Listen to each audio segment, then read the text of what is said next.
closest in my circle? Who the one who be the snakes? Who gon' fold up under pressure? Who gon' understand the stakes? Who gon' wait to get their food to try to take from off my plate? Who the love? Who gon' understand I'm hurt? Who gon' love me unconditionally and try to make it work? Who gon' party once I'm gone and shed a tear once I'm in dirt? I ain't asking for too much, I'm trying to understand my worth. Welcome to the next episode of Give Me My Crown Podcast. Give Me My Crown Podcast. And Give Me My Crown Podcast is back at y'all with another episode. So this episode, we got a lot to talk about. You want to kind of go into what we're going to talk about this episode? But we can, though. But first, I got to talk about that hoodie, man. Like, you know, it's a line that say, I know G4 pilots on a first name basis. And the first G, God, he the pilot. So we're going to talk about that and going into this next segment of economics. Economics, however you want to say it, is important, man. Yep. So we kind of touched on it a little bit on our last podcast when we talked about the housing market, because housing market and the economy kind of go hand in hand with each other. So this podcast, we're kind of going to dive just a little, because economics is so many different ways we can go. Very broad. And it's so like we can talk about this for hours and hours and hours. So we're kind of just going to touch the bases of just a few certain things. Okay. All right. So, I mean, I know we're not going to dive into it, but politics and economics go hand in hand. Oh, yeah. I'll say for myself, man, I'm looking at every avenue. Like, so when they're talking about new bills being passed, I'm looking at the bill to see how I can come up off of it, you know? Exactly. Because essentially we are essentially just like these banks and big corporate entities. We are looking to see how we can profit off what's happening. Yes. Like, I don't know if you saw the announcement that can't happen this weekend. Like the U.S. Treasury announced that certain crypto, the United States now has in the bag. I looked today, ADA up 45%. I'm like, okay. Actually, I just checked on this podcast. It's up 65% now. But like, okay, everybody looking at who getting laid off, who not getting laid off. Hey, why you looking at that? Somebody making money. Yeah, and because like you said, economics is huge in a wide variety of stuff. And not only is I know you said about ADA, but they're also trying to make Trump just made an announcement. I think it was the other day. I think essentially trying to make the United States the crypto capital of the world. I think that's hard though. I think that's really hard. We're so far behind. Yes, but the reason I say that is we may not be able to reach the potential of the crypto capital of the world, but by him just mentioning that, it tells you that we're trying to go to a crypto world. And by him saying that, now is the time to capitalize off crypto. Not only that, man, even with, like, I know people talk about Ukraine-Russian war, right? Yeah. Like cryptos like Ethereum, right? Yeah. Some cryptos have country bases. Yeah, they do. Like Ethereum, we all know that's Russian. So like how this war plays out can have an effect on the price of Ethereum. So there's different things like that, the small things you have to pay attention to. That's true. And you made a good point earlier. You said a lot of people paying attention to a lot of different things in the news, but a lot of people aren't paying attention to that small stuff that can really make them money. Correct, man. Like I said, crypto over the past week, 2 weeks has been down like a lot. Like I'm looking at my accounts and I'm like, dang, I'm down 50%. And that's the time where you into crypto, that's the time where you either buy more or you hold what you have. You don't, that is the wrong time to sell. Like me and you had a conversation about one of the meme coins. I was like, man, I'm taking a chance. I'm moving out of my meme coin and I'm playing with that money to invest in other coins that have real utility. So it's like, and you was like, I'm just gonna let it sit because I don't know what's gonna happen. So it's like everybody has a different mindset, but like it's trying to get to the bag. Yeah. Yep. And just keep in mind, we are not financial advisors. So what we say on here is not financial advice. We're telling you what we are doing and what we're seeing as a whole, but we're not giving any advice. any investment advice. So if anything we say, if you decide to follow the same path we're following or follow a different path, just make sure you do your own research. And I'm looking at your hoodie, man. I'm thinking about like how we ended 2024, right? Yes. So we put God first, and this is all still economics. We put God first. We created goals, and we God knows we grinded hard on like studying crypto, Yep. like and like you said, like okay, even of what we invested at the end of 2024, we're still up on Yeah. that's the growth part. So yeah, yeah, And I think it's important to know like not everything happens because a lot of people want to be millionaires overnight. If it yeah. happens overnight, it's probably not good. Anything that anything that's a get rich quick scheme, or you can get rich with no money, or somebody tell you, hey, invest in this and there's no risk, 100% a red flag. And this is prime time for people to take advantage of people Yes. because of the economy that we're in right now. Yeah, because everybody's trying to get a leg up, right? So Yes. as you're trying to get a leg up, you're trying to get rich quick. Yes. And as you said, it takes money to make money. So if somebody tell you it's no money involved, they're most likely lying to you. Yep. They're the line or scam. Yep, exactly. And you also have to do your research on everything you do. So you don't want to somebody tell you about something, you don't want to jump into it just to jump into it without doing your research because ultimately that's how people lose money. Yeah, and sometimes doing your research, right, you may miss a piece of the jump to make sure you not get into a scam. Yep, because we even talked about that with one of the cryptos we thought about buying. It wasn't even and it wasn't a scam, it was a real crypto, but if you read into it and do your study and your research into the white pages, it tells you that this crypto can never be cashed out and is not worth any money. So you're essentially buying a crypto just to buy it. And give somebody else a bag, pretty much a Yeah, huge bag. so that's the importance of doing the research because if we would have even if we weren't going to buy much, if we were going to buy let's say $200, then we would have never seen a return on that $200. Essentially, been giving somebody $200 just to say we own this coin that has no utility that we can do nothing with. Yes, and I think one phrase I think if it fits crypto, stock market, everything, FOMO, the fear of missing out. I Yep. think a lot of people just jump into stuff without doing research because they have a fear of missing out. Like, oh man, I didn't make that money because I just didn't jump in. So the next thing that comes along, you jump in. We've seen people do scams with the stock market. So even when Yep. it comes to stock market, do your research. Yep. And even on the flip side of that, everything you see is also not a scam True. because you'll have people scared to put their money in or not wanting to put their money in because they think something is a scam when in actuality is not in actuality is legit. Like a lot of people look at crypto as a scam. Some cryptos, yes, are a scam, but there's a lot of them you can make money off of. And I can 100% attest to that because we have made money off Yes. of a lot of different Yes. cryptos. Yes. And then sometimes not moving can cost you money. We've talked about this plenty of times as well. Like we could have been like multi millionaires, like multi. So And, and and we didn't we move. Yeah. $192 stopped us $192. from doing that. Shout out to Man, Paul. let's stop before I start crying, man. God. Well, Before I that's start crying. me, you, and Paul. So Yeah. every time me and Paul bring that up, people are like, y'all lying. Not like we are We're dead. not lying. Yep. Yeah. That's why I say we always one move away, one player away, man. Yes. So kind of shifting from that into the economy in the United States as a whole. As you said, right now we see a lot of people getting laid off of work, which essentially, um, it going to impact the economy? Yes, in some way. Whether good or bad, we don't know yet. What do So you? this is gonna be real dicey, right? So I think it was some years ago where they said that like a crazy number of people need to lose their jobs to lower inflation.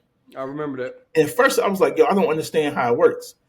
But the more a dollar becomes, the scarcity of a dollar makes the value go up. We've Yes. printed so much money over the past 5 years. So the value of a dollar ain't a dollar, you know? No, I think in the past it's something crazy. In the past 20 years, the value of the dollar has declined. It's like 90 something percent. I mean, and I know to the people that's listening and watching us, we just using numbers, right? So $100,000 is no longer really $100,000. No. If you make $100,000, you're really making like $60,000. Yep. And You know, so that can kind of lead into our next point where essentially when it comes to saving. So if you're only saving money, say 10 years ago you put 100,000, 20 years ago you put $100,000 in the bank. Today that $100,000 is worth a lot less than what it was. That 100,000 might be in actuality worth 80,000, 70,000 when you take into account inflation and things like that. Where as if you would have taken that $100 and invested it in whatever S&P 500, crypto, a high yield savings account, high yield money market account, stock, whatever you decide to invest in, the value of that account constantly increases for the most part, because for the most part the stock market and the market is rigged to increase. It's correct. not. It's 9 times out of 10 is not is you're going to have down years, but when you look at the overall picture, like look at the S&P 500 for instance, average of what 8 to 10% over the past 20 or 30 years. Yep. So if you do 8% per year over 30 years, that's what 240%. I think the stock market. I think the S&P 500 has only been down like upside down 2 years in the last like 80 years. It's crazy. Yeah. And even then, those years is down. Like those other years, like one year it might be down 20% or 10%, but the other year might be up 20%. Correct, man. I That's think where it averages out at that 10%. it's still in my head from InvestFest. Like, stop trying to bet against these big corporations. Yes, The game is rigged for them to win, so bet with them. yes. And when he said that, it just clicked like that. That's true. Right. That's also another gem we heard. Going back to what I just said, another gem we heard from InvestFest. If I put if I put $100 bill on this table today, when I come back in 20 years, it's still $100 bill. Correct. No Yep. matter what you do, that $100 bill is still $100 bill. But now it's not worth the $100 that it was 20 years ago. Now it might be worth $70. If Correct. I would have taken that same $100 and invested it into the S&P 500 20 years ago, that $100 is now worth 200 sometimes that amount. And this is still from InvestFest, right? I'm looking at. I can't remember the girl's name. She worked for the DoD. She was a hacker. Then she got a job with the DoD. Mm-hmm. Well, she talked about automation. She talked about AI. How much has AI grown since last August? Yeah, exactly. Like she said, it was going to move at a pace we would never imagine, and it definitely is. Yeah, because that was just what 6 months ago. And think about this, man. They talk about AI doctors, and the job market is starting to shift to automation. And like she said, it's coming for people's jobs. So I think that's another aspect that people need to look at. Yeah, because in turn these companies are going to spend more on the front end, but you have less liability because you don't have workers getting injured, you don't have workers getting hurt, you don't have workers hurting other people. Yes. So you got less lawsuits. You got the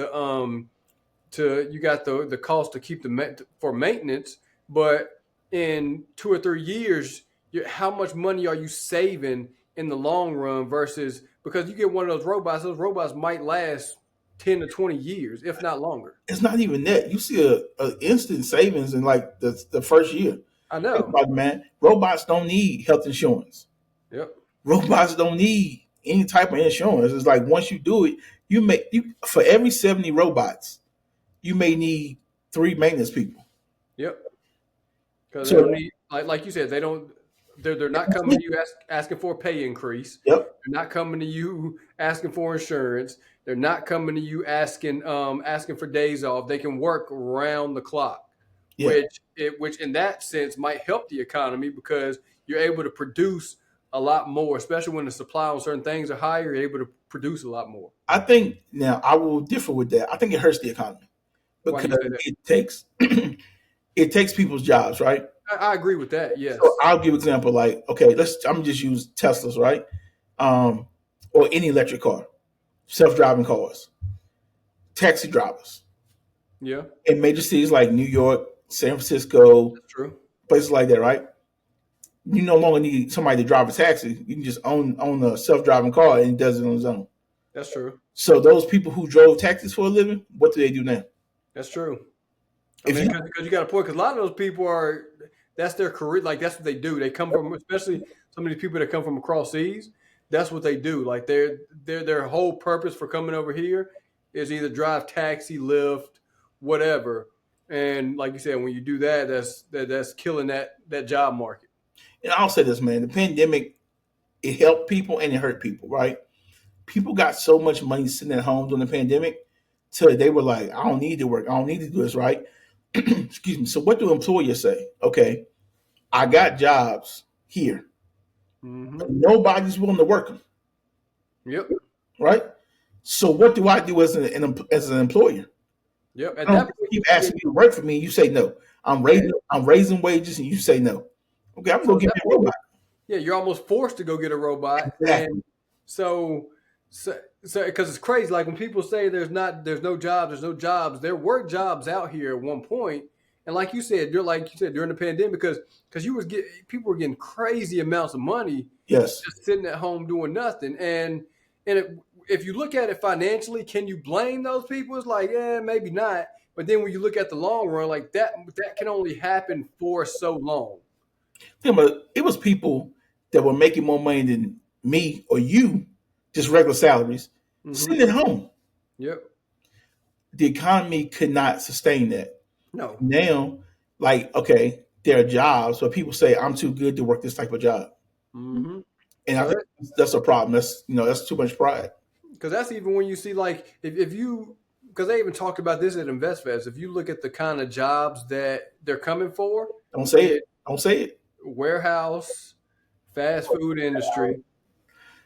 Thought you was gonna say something else, man. I got nervous for a second.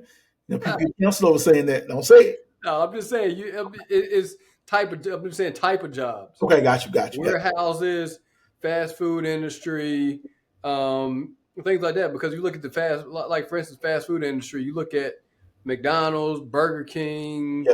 Bojangles, all these places now.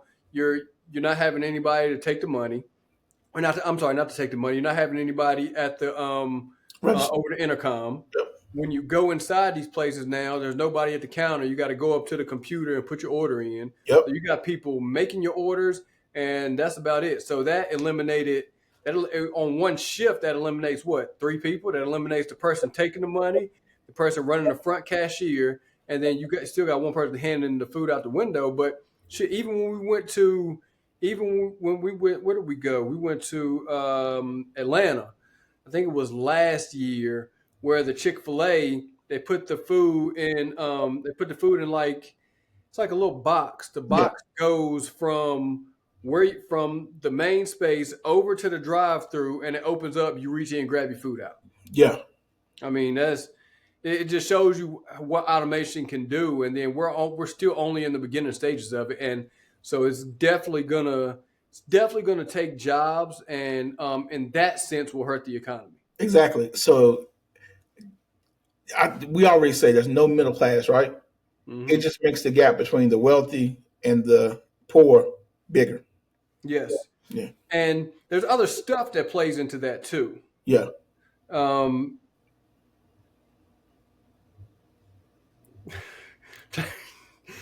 So there's other stuff that plays into that too. Some of the stuff we can get into, some of we may not, but there's a lot of factors that play into that. Is some of it systematic? Could be, yes. But is some of it how do I put it? I don't want to say comfort. Some of it is comfort. I'll put it like that. I like how you said that. Good point. Because you got a lot of people that, especially like even with the pandemic, when people getting unemployment, you got people getting so much money in a sense they're getting comfortable and getting lazy at the same time that they don't want to go out and work because that money is coming in. Yes. So if somebody is getting something for doing nothing, then they're going to get comfortable, and that then in turn turns generational. Yes. Which like you said, widens that gap. So because when you have one a generation that's going deeper into poverty, but then you have another generation that's going deeper into wealth. That's good, like you said. That's gonna widen that gap every single time. I'm gonna touch on something. I know right here you might smile a little bit, but we had a text thread the other day talking about generational wealth, right? Hmm. And one of the things that as a culture we do wrong is we always, once we make it, we reach back to like all the previous generations and try to bring them where we're at, right? So we putting them on our back versus other cultures. They take what they've got and put it into the future generations, and the money keeps rolling forward. Yeah, and Trying to get it and bring it forward with you. Yeah. I think that's a with our generation that or with our culture also. I think is um, I don't want to say it's necessarily wrong because in certain instances you have to do what you have to do, but we try to bring too many people along with us Take everybody with us, man. without and they get comfortable without giving them like say for instance if I'm in the league, I just signed a $20 million deal. Yeah. I'm reaching back. I'm giving everybody money. I'm giving my parents, friends, homeboys, everybody money instead of, hey, okay, now I'm giving you this money, but this money is for you to start a business. What are you good at? Yeah. This is your money to start a business because when my money runs out, it's gone. Yeah. Like when So like you buy me a house, right? yes, You buy me a $5 million house. Who gonna pay the property taxes on it? exactly. It's gonna be you because I don't have the income to pay the property taxes on it. Exactly. And so that essentially that's another beating to the economy in the long run Yep. because you're doing that. So instead of reaching back just giving everybody money, say, "Hey, here's a grant. Go start a business. I'll put you in contact with the right people to start the business." So yes, you're still giving money in a sense, but you're essentially making them learn a skill. Like, okay, I know you're good at this. Go Here's money to go do that. And so I'm not going to keep funneling you money that I know one day is going to stop because even Cam Newton said a couple weeks ago, and he got some backlash for it, essentially saying he can't take care of his family like he used to, and a lot of people took that the wrong way. Which I understand what he's saying. He's saying when he was in the league, he had money coming in every single week. Every Yes. single week, he knew he was getting that check. Yep. Now that he still has money, but the check is not coming in every single week because so you can't spend it knowing he's getting it next week like he used to. Because Yep. even though he might still be making $20 million a year, but then he was making that in almost a month. Yeah, and then he was getting endorsements. And Yeah, look, now he got employees. Like we've been to a cigar bar. Like, I mean, he got a bunch of employees in there, probably 20, 30 in there. So those are people who will count on him to pay them. So yeah. exactly. So yeah, so that's what I took it when he said that is no, I still got money. I just can't spend crazy like I used to when I was in the league. I can't just go out today, spend 5 million because I know I'm getting it back right next week. Yeah. And I got to tell people all the time, don't look at how you're losing money. Look at how you can make money. Like Yes. we had this discussion, basically saying like when you really stop and think about it, it's so easy to make money right now. Yes. Because We are our own hindrance. yes. So we say that to say like, okay, I'm not saying anybody else that to any listener you can't make money or you can make money, but when you just stop and look around and say, when you look everywhere to left to right, you see money being made. Yep. And Eric Thomas said that on one of the videos I watched last week. He said in 2025, if you're not making money, it's your fault. And then I sat back and thought about it. I said, it's kind of true. I said, because no matter who you are, everybody has something they're good at. Yes. And so all you have to do is essentially build off that, talk to the right people, and then go from there. I do think as a culture, a lot of times we gatekeep, which could be a hindrance. You on that heavy, boy. Keep talking about it. Because a lot of other cultures don't do that. Like they don't gatekeep. They don't say because my whole thing is there's enough money out here for everybody to make money. So if I know something that I can help you make money, I'm gonna tell you. Yeah. But it has to, in that same sense, it has to go vice versa. Like if I tell you something, don't gatekeep something from me also. Correct. So it has to be vice versa. But I think as a culture, we feel like there's not enough money to go around when in fact there is plenty of money to go around to everyone.